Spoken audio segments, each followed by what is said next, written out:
ஹாய்ங்க. இன்னைக்கு வந்து ஒரு சிம்பிளாக வீட்டிலவே வந்து பசங்களுக்காக ஒரு ஐஸ்கிரீம் பண்ண போகிறோம். ஒரு 1 லிட்டர் பால் எடுத்திருக்கேன். நல்லா காய்ச்சின அப்புறம் நம்ம ஐஸ்கிரீம் பண்ண போகிறோம். எப்படின்னு பார்க்கலாம். பாருங்கள், பால் நல்லா கொதிச்சிச்சு இல்லையா? இந்த மாதிரி டைமில் வந்து 1 டீஸ்பூன் அளவுக்கு கஸ்டர்ட் பவுடர் எடுத்திருக்கேன். இப்போ அதில் வந்து தண்ணி போட்டு கலந்துக்கலாம்.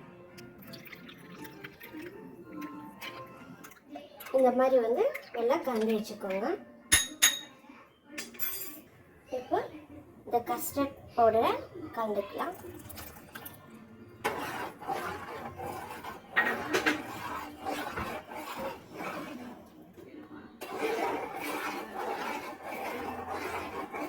நல்லா சிம்மில் வச்சே பண்ணுங்க, ஏன்னா நல்லா திக்காயிடும் இது.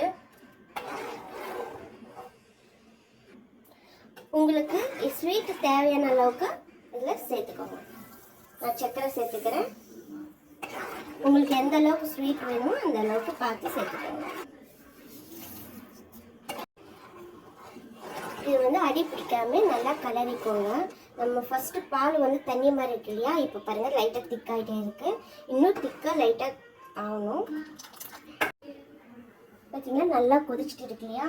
இந்த மாதிரி சமயத்தில் வந்து உங்ககிட்ட இருந்துச்சுன்னா பால்கோவா சேர்த்துக்கோங்க, இல்லைன்னா ஸ்கிப் பண்ணிக்கோங்க.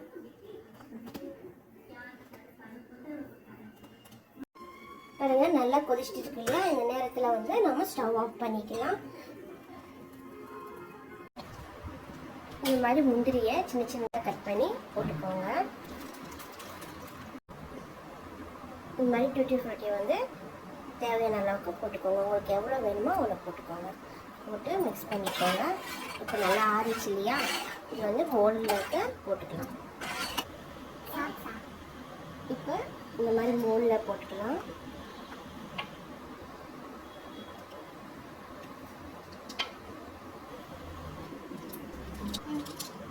இந்த மாதிரி அப்புறம் ஃப்ரீசரில் வச்சிடலாங்க.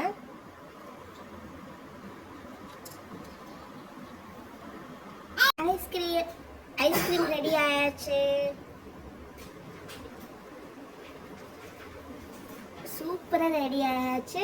இந்த மாதிரி சிம்பிளாக உங்கள் வீட்டிலும் பண்ணி பாருங்கள். கண்டிப்பாக எப்படி இருக்குன்னு சொல்லுங்கள் என்கிட்ட. இந்த வீடியோ பிடிச்சிருந்தா லைக் பண்ணுங்கள், ஷேர் பண்ணுங்கள், மறக்காம கமெண்ட் பண்ணுங்கள். பாய்.